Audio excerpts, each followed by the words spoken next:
धारा 370 के निष्क्रिय किए जाने की एक साल के बाद मोदी सरकार जम्मू कश्मीर में एक बड़े फेरबदल की तरफ आगे बढ़ रही है। प्रधानमंत्री नरेंद्र मोदी ने जम्मू कश्मीर के लिए एक नया प्लान बनाया है, जिसके तहत सरकार नए श्रीनगर और जम्मू को बसाने की तैयारी कर रही है। न्यू श्रीनगर और न्यू जम्मू हाईटेक और मॉडर्न तकनीक पर बनेगा। दोनों नए शहरों को कश्मीर के आर्किटेक्ट के हिसाब से और उनके आर्किटेक्चर के हिसाब से बनाया जाएगा।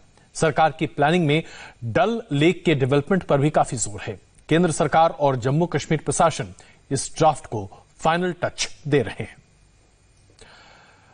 तो ये हम आपको दिखा रहे हैं, प्रधानमंत्री नरेंद्र मोदी का जोर लगातार रहा है कि किस तरह से जम्मू कश्मीर को न सिर्फ हिंदुस्तान का अभिन्न अंग बनाया जाए, बल्कि उसके साथ साथ जम्मू कश्मीर के विकास पर भी जोर दिया जाए। और इसी के मातहत अब सरकार न्यू श्रीनगर और न्यू जम्मू को स्थापित करना चाहती है। और देवेंद्र पराशर इस वक्त हमारे साथ मौजूद हैं। देवेंद्र, आखिरकार सरकार ने यह क्यों सोचा, जो पहले से मौजूदा शहर है क्या उसे चाक चौबंद करने के बजाय एक नए शहर को बसाना यह ज्यादा मुनासिब समझा है सरकार ने, और उसमें क्या क्या नया होगा? और पुराने वाले को चाक चौबंद करने के लिए ही नया बसाने की जरूरत है, ताकि उस पर जो बर्डन पड़ रहा है, जैसे डल लेक की बात करें, उस पूरे इलाके की बात करें, तो सरकार का ऐसा मानना है कि उसे तभी ठीक किया जा सकता है जब उस इलाके से बर्डन हटाकर किसी दूसरे जगह पे लेकर जाएं, और ताकि इस पे जितना दबाव पड़ रहा है जनसंख्या का, उस दबाव में कमी हो सके। उसमें सबसे बड़ी चिंता सरकार को यह थी कि अगर डल लेक को ही आप चाहते हैं कि ठीक तरीके से डेवलप किया जा सके, तो न्यू श्रीनगर बनाना होगा। वो न्यू श्रीनगर ऐसा होगा जिसमें आधुनिक बिल्डिंग होंगी, इंफ्रास्ट्रक्चर उसका कमाल का होगा, हाईटेक सिटी होगी, पर्यावरण के हिसाब से होगी। इन सारी चीजों का उसमें ध्यान रखा जाएगा, लेकिन सब कुछ किया जाएगा जो कश्मीर का अपना आर्किटेक्ट है उसके हिसाब से। पिछले 2 दिनों में जब जम्मू कश्मीर के उपराज्यपाल मनोज सिन्हा दिल्ली में थे, तो प्रधानमंत्री के साथ उनकी बातचीत हुई थी। इसके अलावा शहरी विकास मंत्रालय के बड़े अधिकारियों के साथ तकरीबन 1 से 1.5 घंटे तक उनकी इस मसले को लेकर बातचीत हुई थी, और वो ड्राफ्ट लगभग फाइनल कर लिया गया। माना यह जा रहा है कि अगले कुछ दिनों में उसे अंतिम रूप देकर उसका ऐलान भी किया जा सकता है। न सिर्फ न्यू श्रीनगर बल्कि जम्मू के साथ भी वैसी ही स्थिति है, नया जम्मू भी बनाया जाएगा, क्योंकि जम्मू का जो मौजूदा स्वरूप है उसमें आप देखें तो बहुत ज्यादा बोझ है जनसंख्या का। उस लिहाज से एक नए शहर बनाने की योजना चल रही थी। पिछले 1 साल की अगर बात करें तो केंद्र सरकार ने जम्मू कश्मीर को लेकर 100 से ज्यादा डेवलपमेंट प्रोजेक्ट्स का ऐलान किया है।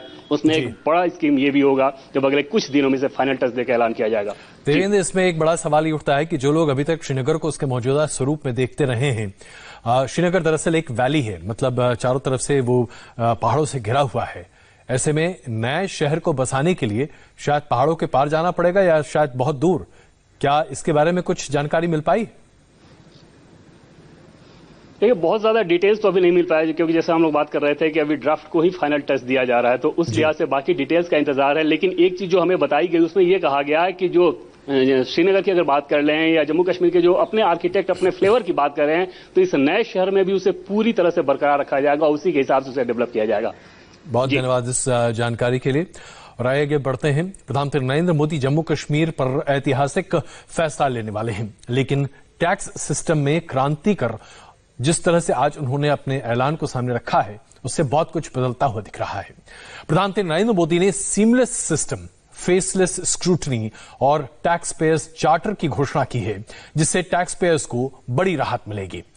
टैक्स सिस्टम में हुए ये बदलाव मिनिमम गवर्नमेंट और मैक्सिमम गवर्नेंस की दिशा में एक बड़ा कदम है, और इसे टैक्स को लेकर बेवजह मुकदमेबाजी में काफी कमी आएगी, यह दावा भी किया जा रहा है। प्रधानमंत्री नरेंद्र मोदी ने कहा है कि आज से 21वीं सदी के नए टैक्स सिस्टम की शुरुआत हो रही है। फेसलेस असेसमेंट और टैक्स पेयर्स चार्टर आज से ही लागू हो गए हैं, जबकि फेसलेस अपील की सुविधा 25 सितंबर यानी दीनदयाल उपाध्याय जी के जन्मदिन से पूरे देश भर में नागरिकों के लिए उपलब्ध हो जाएगी। अब टैक्स सिस्टम भले ही फेसलेस हो रहा है, लेकिन टैक्स पेयर को ये फेयरनेस और फियरलेसनेस का विश्वास देने वाला है। अभी तक तो होता यह है कि जिस शहर में हम रहते हैं उसी शहर का टैक्स डिपार्टमेंट हमारी टैक्स से जुड़ी सभी बातों को हैंडल करता है। स्क्रूटिनी हो, नोटिस हो, सर्वे हो या फिर जब्ती हो, इसमें उसी शहर के इनकम टैक्स डिपार्टमेंट की आयकर अधिकारी की मुख्य भूमिका रहती है। अब ये भूमिका एक प्रकार से खत्म हो गई है। अब इसको टेक्नोलॉजी की मदद से बदल दिया गया है।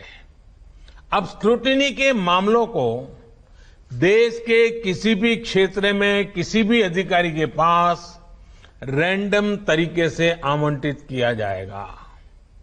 अब जैसे मुंबई के किसी टैक्स पेयर का रिटर्न से जुड़ा कोई मामला सामने आता है, तब इसकी छानबीन का जिम्मा मुंबई के अधिकारी के पास नहीं जाएगा, बल्कि संभव है कि वो चेन्नई चला जाए, गुवाहाटी चला जाए, रायपुर चला जाए, अहमदाबाद चला जाए, वो फेसलेस टीम के पास जा सकता है और वहां से भी जो आदेश निकलेगा उसका रिव्यू किसी दूसरे शहर, कहीं जयपुर हो जाएगा, बेंगलुरु हो जाएगा, चेन्नई हो जाएगा, कोची हो जाएगा, वहां की टीम करेगी।